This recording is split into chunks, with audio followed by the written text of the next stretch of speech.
recently there's been a bunch of YouTube videos, a bunch of coverage of people calling out Chris Broussard, NBA analyst for FS1, for having fake sources, and a lot of the shit came from the whole Kawhi Leonard going back to the Clippers situation and people pulling up coverage of him double talking on different sources, going to TV and saying that, it's definitely the Clippers are out. It's going to be the Lakers or the Raptors, and then pulling up footage of him saying on the FS1 Sports Radio or whatever the fuck it was, him saying that the Clippers are in it and they're the front runners, and basically double sourcing his information, and then saying that he got some of his sources from some no-name brand, not verified Twitter account that has 200,000 followers, but often spills NBA like news and sometimes gets certain things right.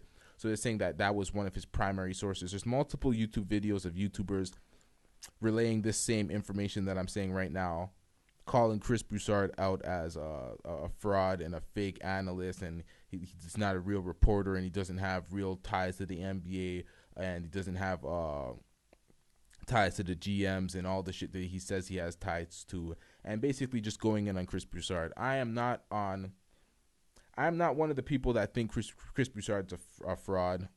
I actually like Chris Broussard's reporting. I like his perspective on a lot of NBA things, but he's been wrong. Everybody's been wrong about certain things that they speculate, and people hear things from sources that may not be right all the time.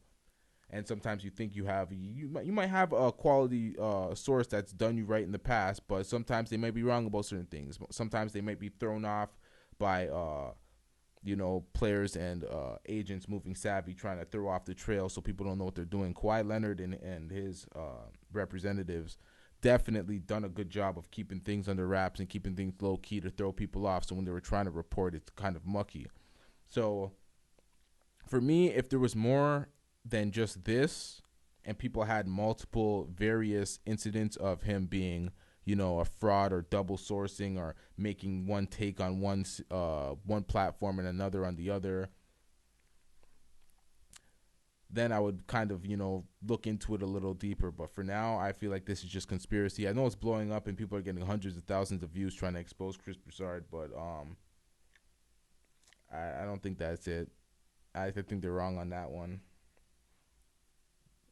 Everybody's wrong on shit. How many, unless you're a Woj, there's something on the internet that, you said that you've been wrong about. Like, even Brian Windhorst has been wrong about certain things that he's heard in the media that have been reported that, came out to be actually not like false reporting, but, prognostications that have not been fulfilled. Like, were not correct pretty much.